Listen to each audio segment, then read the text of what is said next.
এটা আসলে কি ধরনের পরিস্থিতি সৃষ্টি করছে সেটা নিয়ে বাংলাদেশের রাজনীতিতে আলোচিত সমালোচিত ওবায়দুল কাদের লম্বা সময় গা ঢাকা দিয়ে থাকার পর মুখ খুলেছেন।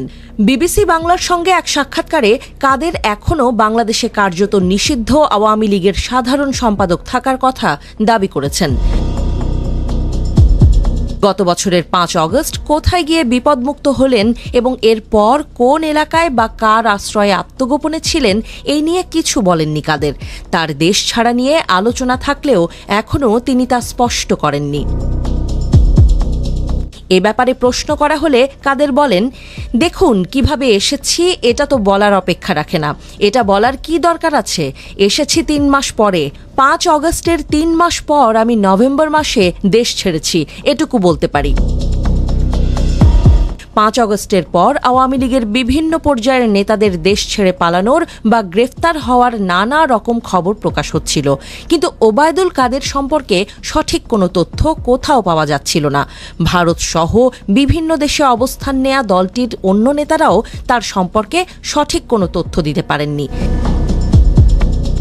কাদেরও বলেন, ভারত যাওয়ার আগে তার সঙ্গে তাদের দলের নেত্রী শেখ হাসিনা বা অন্য কারো সঙ্গে তার যোগাযোগ ছিল না। সেখান থেকে আমি কোনো যোগাযোগের চেষ্টাও করিনি।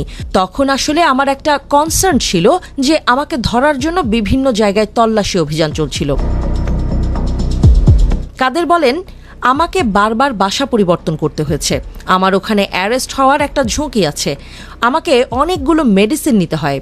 আমার তো বাইপাস সার্জারি হয়েছিল, সেই কারণেই তখন এই ঝুঁকি নেওয়া আমার পক্ষে সম্ভব ছিল না।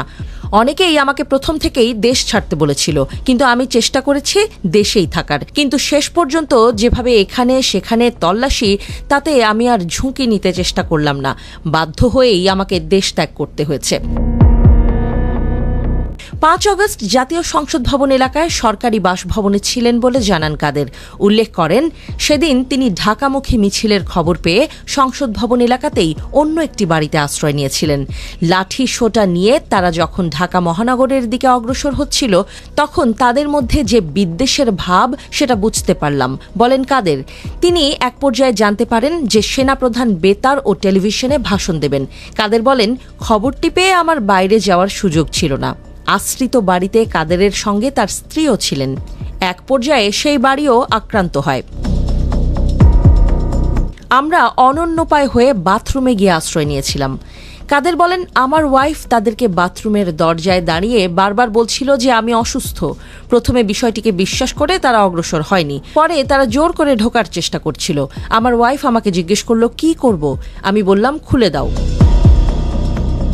কাদেরের বর্ণনায় ওই লোকজন তার দিকে অবাক বিস্ময়ে তাকিয়েছিল। বলছিলেন, আমাকে জিজ্ঞেস করলো আমার প্রধানমন্ত্রী তো চলে গেছে, আপনি জাননি? আমি তখন কিছুই বলিনি। কাদেরের দাবি, এক পর্যায়ে তাদের মধ্যে একটা বিরক্তি দেখা গেল। একটা গ্রুপ বলছে তাকে জনতার হাতে তুলে দিতে, কেউ কেউ বলেছে সেনাবাহিনীর হাতে তুলে দিতে। একটা পর্যায়ে তারা তাকে রক্ষা করতে চেয়েছিল। তাদের সংখ্যার আধিক্যটা লক্ষ্য করলেন তিনি। আন্দোলনকারীদের সেই দলটি কাদেরের শার্ট পাল্টে মুখে মাস্ক দিয়ে রাস্তায় নামালো। তারাই তাকে ও তার স্ত্রীকে একটা ইজি বাইকে নিয়ে রাস্তায় মানুষের ভিড় থেকে রক্ষা করল বলে দাবি করেন তিনি। রাস্তায় লোকজনের ভিড় বেশি। আমার চাচা চাচি অসুস্থ, হাসপাতালে নিয়ে যাচ্ছি এ কথা বলে বুঝিয়ে সুঝিয়ে আমাদেরকে নিয়ে গেল। আমরা বিপদমুক্ত হলাম একটা পর্যায়ে, বলেন কাদের।